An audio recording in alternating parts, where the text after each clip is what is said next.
त्यांचं महत्व काल परवा जे त्यांचं बोलणं आलेलं आहे हो त्या बोलण्यामध्ये 12 डिसेंबरला जे धनंजय मुंडे बोलले तेच कित्ता त्यांनी गिरवलेला आहे. म्हणजे मला असं वाटतं की ते त्यांच्या बरोबर आहे. बरं ते काही वेगळं काय करतायत अशातला भाग नाही. हां आता मग त्यांना ॲक्शनच घ्यायची होती तर त्यांच्याकडे काय पर्यावरणीय बदल आणि पर्यावरणाचं खातं आहे.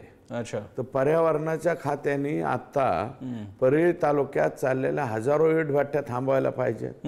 जी राखेची प्रचंड तिथली तस्करी आहे ती तातडीनं थांबवली पाहिजे. पंकजाताईंनी वाळू चोरी थांबवायला पाहिजे. काय थांबवलं? बरं काहीच नाही थांबवलं, चालू आहे.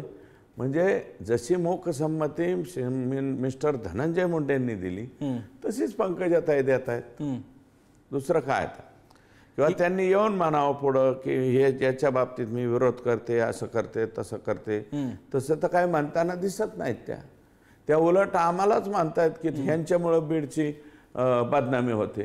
अहो बीडची बदनामी आमच्यामुळं नाही होत, तुमच्या राखेमुळं होते, तुमच्या वाळूमुळं होते, तुमच्या मर्डरमुळं होते, तुमच्या हे विंड पॉवरच्या लोकांना त्रास देण्यामुळं होते. गावं सोडून चाललेत लोक तुमच्या हेतून परळीतून, त्याच्यामुळं तुमची बदनामी होते. ह्याच्यातलं कोणतं कृत्य आमचे लोक